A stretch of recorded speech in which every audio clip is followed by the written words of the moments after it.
So, you were source energy before you came into this body. A part of that consciousness came into the you that you know as you.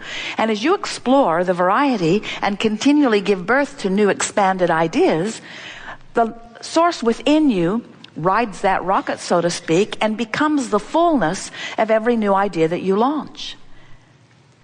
So now, you who have explored, and you who the larger part of you is expanded, you now have some options that your emotional guidance system is presenting to you. You can remain focused in opposition to your own expansion and feel bad while you do it. Or you can turn your attention in the direction of what you're asking for and begin to feel the flow and the momentum of the power of the energy that creates worlds flowing through you. In other words, when you go with the flow of who you are, you feel wonderful. That's what passion is. That's what enthusiasm. That's what love is. That's what the smell of a good idea is. That's what inspiration is. Your source has evolved because of requests that you have sent forward.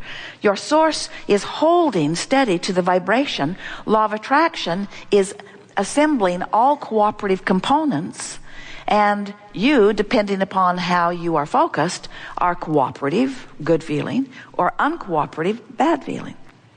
That is the story of how you feel and why you feel the way you feel. Every time, no exceptions, that you feel negative emotion, it's not because that thing or that person that you're looking at made you feel bad. It's because that thing you're looking at made you ask for more and you didn't go yet. You're still talking about why you need it instead of how good it will feel to have it.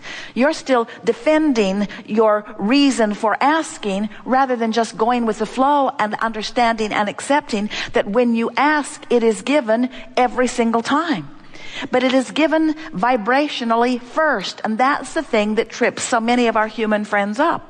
You don't care about the vibrational giving. You want the money in the bank.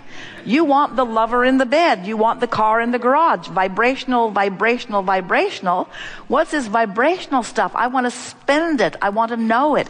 I want to see it, smell it, hear it, taste it, touch it, feel it. I want the tactile, physical experience of it. And we say, if you will satisfy yourself just for a little while with the emotional version of going with the flow, if you will be satisfied for a while to feel the exhilaration of the good idea, it is our promise to you that your good idea will manifest in your life experience, in your what you call reality, in the same way that it has already taken shape and form in this vibrational reality. This vibrational reality is a reality. It is the vibrational precursor to everything that you know that is physically manifested. But as humans, you've become such organizers of the physical stuff and such observers of the physical stuff that you have lost your sense of who you really are. So you want to see something rather than feel something. We want you to get back to that primal, pre-birth, source energy, memory, that sometimes it feels good just to feel good by affecting the direction of your thought and finding the feeling. The beasts of your planet still remember that. They are much more intuitive, you call them. They are much more instinctual, you call them, which means they're listening to vibration. And you say, well, they've just got good ears. And we say, yes, they do. They have good ears. They are keenly sensing vibration. They see better than you do. They hear better than you do. They smell better than you do. Their food tastes better than yours does, and it's dog food. They are better at interpreting vibration because they are not dependent on the visual manifestation. They are still utilizing their senses. And once you're consistently in this vortex, in this vibrational arena, where you're feeling the fullness of who you are, now you have clear sight. Now you have clear sound. Now you're in this vibrational sphere where what you're asking for can be revealed to you. Now, does that sound like a fairy tale to you? It must. It must. You go home and say, went to that seminar and that Abraham person kept pointing at the floor and calling it a vortex. this imaginary friend that Abraham has. But we want you to understand that everything is vibrational. There are all kinds of vibrations that you accept as reality that you can't see. Think about your television. Those horses and those men are not riding around in that box. The box is getting thinner and thinner and thinner and thinner and thinner. In other words, you accept that it is vibration that is being interpreted in a way that is visual for you. And we do not want to hurt your feelings, and in no way do we want to diminish your appreciation of this vivid, tactile, sensual, glorious, physical world in which you are living. But we want you to understand that everything that you are experiencing here is vibrational interpretation. And you have the ability to interpret vibration in ways that you are not doing because we love you very much. You are hung up on your physical reality. You are so in love with this physical reality, you want to see it and smell it and taste it and touch it and hear it. You want to be in it. You want to be involved in it. You want the physicalness of it. You document it. You take pictures of it. You make statues and monuments about it. You are so stuck in your now reality, and we want to drop a big bombshell on you and help you to understand something in a very powerful way. What you are calling your now reality is old news, because it is the bouncing off place for what is the now reality. In other words, this vortex of creation is who you have become. And when you're looking at what is as far as it is manifested, you're looking at old news, and that's the separation that you feel, that you call negative emotion. We're not talking about big distances between out of the vortex and in the vortex. We're talking about vibrational subtleties that you can feel, that you can train yourself to understand. You can train yourself into the vortex. You can get in there and you can practice what it feels like to be in there until it becomes your expectation that things go well instead of your expectation that things do not go well. You said, I'll sift and I'll decide and then I'll line up with my decision. That's what a deliberate creator does. But so many humans sift and ask, and the source within them holds to the vibration and calls them steadily. But so many humans keep beating the drum of need or of lack as they continue to speak their words without finding a vibrational alignment with their words of desire.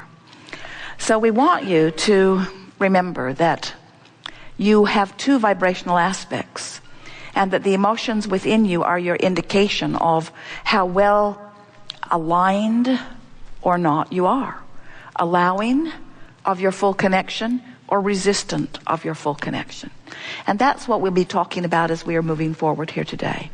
We want to help you to remember who you really are. We want you to get up to speed with who you are. We want you to leave here knowing the validity and the reality of your vortex of creation. We want you to accept that this vibrational reality is present tense. Do you know that in Australia, it's Sunday? That's so strange. Jerry and Esther were there. They called the office. They said, we're living your future. And it's really good. And of course, that wasn't altogether true, was it? Because it was all now. In other words, whether you are talking to someone in Australia on the telephone now, or whether you're talking to someone in Atlanta, or whether you're talking to someone who is non-physically focused, it's all happening right now, isn't it? It's now. There's no separation. It's now. And what we want you to understand is that the now that is you is not the now that you think is you. You think it's the you that's sitting here in these clothes with this much money in your bank account, in this body, with these relationships. And we want you to understand that your now reality in this vortex of creation has moved past that. And the reason that you feel negative emotion is because you're not moving with it. So we want to show you how to get forward moving. We want to show you how to live real time. We want to show you how you can be in this moment, living in this physical world, but living the vibration of all that you have become. Do you know that when you're moving through life and a problem is coming into focus, do you know that in the moment that the problem is coming into focus, the solution, an equivalent solution, is coming into focus too? Do you know that? That's such an important thing to know. When a question is formulating, so is the answer.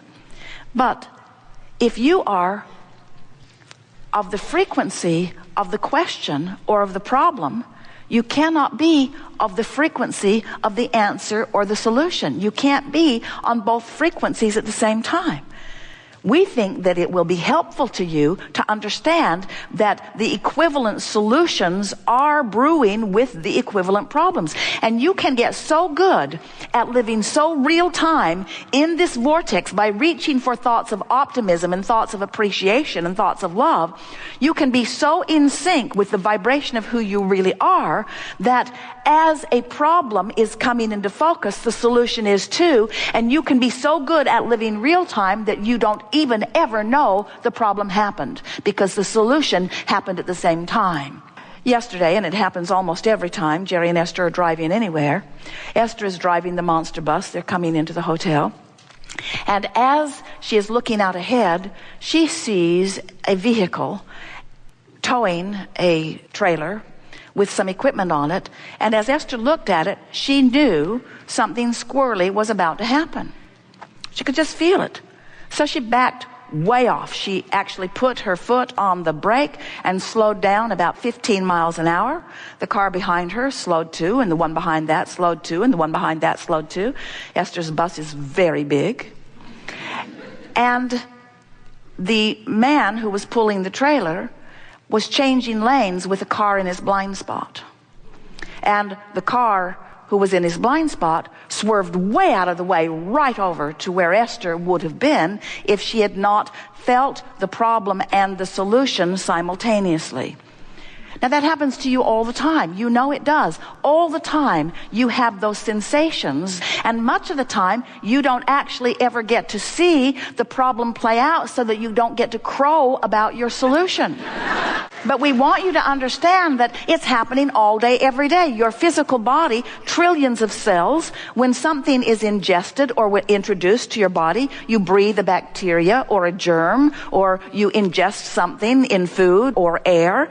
The trillions of cells in your body launch these rockets of desires and find the solution before your body ever finds the problem. In other words, this is happening all day, every day. You are introduced to so many things that if the doctors could get you to go every hour on the hour and let them check, they would pronounce you terminally ill with so many different things, because your body is compensating all day, every day for what's coming to it. When you are an ornery toad, you interfere with the communication of the trillions of your cells. When you are in love, when you are tuned in, tapped in, turned on, when you are in chronic appreciation, when you're feeling good most of the time, you don't hinder your cells from finding their solutions in the moment that they are introduced to the problems. And the problems are so slight, they are not even microscopically discernible. When you allow yourself to live real time, where solutions and problems are dancing together, that's what you said you would do. Not one of you said, I'll go into the physical and I'll make life so hard for myself and others around us that we will really expand. None of you said that. You said, I'll go forth into this contrasting environment, and from the contrast, improvement will be born. That's what the evolution of all species is about. Improvement will be born. And, you said, I'll pay attention to the way I feel, and I will do my very best to stay up to speed with the expanded version of me. Because the fact of it is, when you expand and you don't go with it, you don't feel good. It's just that simple. You are a lover, and when you don't love, it feels awful. You are one who knows the worthiness of your being, and when you don't feel worthy, you feel awful. And it's not because someone outside of you is assigning that judgment and feeling bad about something you've done. It's that you expanded and you're not up to speed with you. Every negative emotion you feel, no exception, every single time, is because part of you expanded and the other part didn't.